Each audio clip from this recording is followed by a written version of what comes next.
Van egy olyan gyakorlat, amely során a baba a hátán fekszik, és megfogják a két kezét, és fölhúzzák őt függőleges helyzetbe.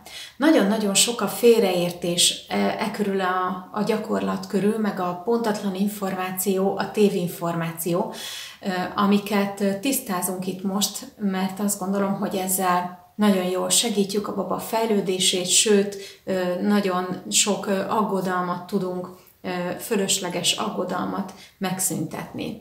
Tehát ez a vizsgálat, illetve ez a gyakorlat, ez nem arról szól, hogy a babánk mennyire tudja tartani a fejét. Ez a gyakorlat lehet neurológiai vizsgálatnak a része, vagy pedig lehet neurológiai korrekciós gyakorlat. Tehát itt három különböző dologról van szó.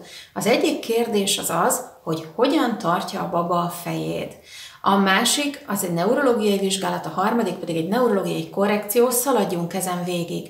Hogyha azt szeretnéd látni, hogy a babád mennyire tartja a fejét, akkor figyeld meg ezt, de ne ezzel a gyakorlattal, mert ez a gyakorlat nem erre való, sőt, fogjuk látni, hogy indokolatlan esetben végezve nem tesz jót a babának, árt a babának, hanem akkor hogy figyeld meg, hogy a babád jól tartja a fejét. Figyeld meg őt vagy szabad mozgás helyzetében, tehát ébren, letéve, szabadon mozogva, de hát ugye, amíg a baba még nem tud a hátról a hasára fordulni, addig így nem tudjuk megnézni a fejtartását. Szokták hason fekve vizsgálni így a fejtartást, de ez megint csak nem informatív addig, amíg a baba nem tud magától megfordulni a hátról a hasára, erről már beszéltünk a hasfaltatás kapcsán. Amíg a baba nem tud magától a hátról a hasára fordulni, addig a többi természetesen adódó élethelyzet az, ami segít nekünk megfigyelni, hogy hogyan tartja, mennyire tartja a baba a fejét. Tehát egészen egyszerűen, amikor nálad van a babád, tartod a karodban függőlegesen, akkor tudod megnézni, hogy mit csinál a fejével. Nézd meg erről azt a videónkat, ahol a fejtartás fejlődését vettük végig. Ugye beszéltük, hogy a nagy mozgásoknak a fejlődése nagyon változatos, hogy milyen ritmusban történik, de a fejtartás fejlődése többek között az sokkal konzervatívabb, sokkal adottabb, hogy az adott életkorú gyerek mennyire tudja tartani a fejét, és ugye van egy videónk, ahol végignéztük, hogy a milyen életkorú gyerek hogy tartja a fejét. Nézd ezt végig, és te is így figyeld meg a babádat, ahogy ezeken a videókon látod, és nézd hozzá az adott életkorú babának a fejtartásához, a te babád fejtartását. És akkor ebből a célból már is nem kell végezned ezt az ülésbe húzás nevű gyakorlatot. Hogyha neurológiai vizsgálat céljából végeznéd ezt a gyakorlatot, akkor megint arra hívlak, hogy ne csináld, mert ezt neurológus, vagy pedig neurológiailag kellőképpen képzett szakember kell, hogy végezze ezt a vizsgálatot. És még hogyha te neurológus vagy, akkor is tudod pontosan, hogy a saját gyerek vizsgálatának vannak korlátai, tehát ezért merem így kijelenteni, hogy ne csináld ezt a gyerekeddel, hanem bízd oda a szakembernek. Nyilván, ha neurológus vagy, megcsinálod egyszer-kétszer, nagyon-nagyon fontos érteni, hogy ennek a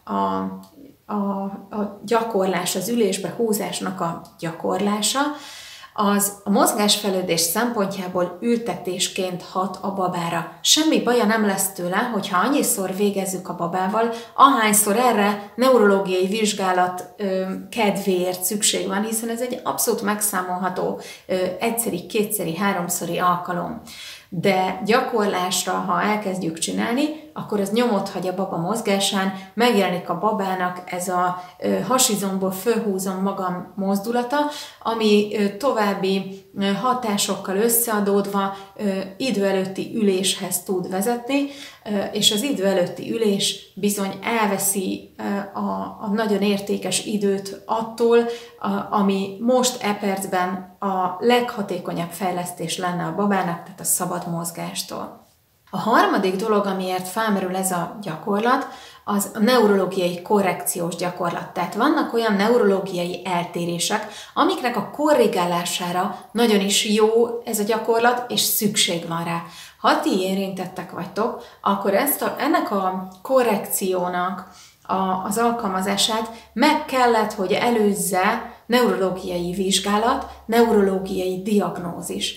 Tehát, hogyha neked neurológus adta ezt az útmutatást és ezt a terápiát, hogy használjátok ezt a korrekciós gyakorlatot, akkor természetesen ti csináljátok ezt az ülésbehúzást a neurológus útmutatása szerint. De azért, mert ez egy neurológiai korrekciós gyakorlat, ezért nem tesz még jót azoknak a babáknak, akiknek erre nincsen szükségük. Tehát ha valamilyen korrekciót alkalmazunk, akkor az ökölszabályunk az, amit alkalmazni kell, hogy a korrekció, a terápia előtt mindig a diagnózis kell, hogy legyen. Első a diagnózis, második a terápia. A diagnózist pedig nagyon fontos, hogy olyan szakember állítsa föl, aki kompetens a diagnosztikában.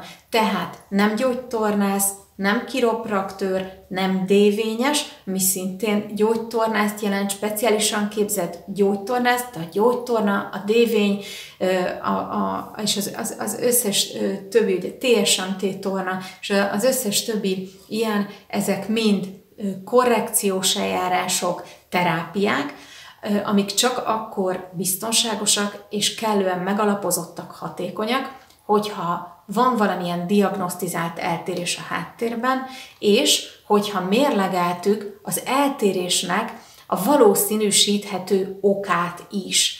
És a terápiának mindig összhangban kell lennie az eltéréssel és az eltérés valószínűsíthető okával. Hogyha enélkül alkalmazunk terápiát, akkor nagyon könnyű bajt csinálni, nagyon könnyű ez jó szándékkal, de a terápiával ártani.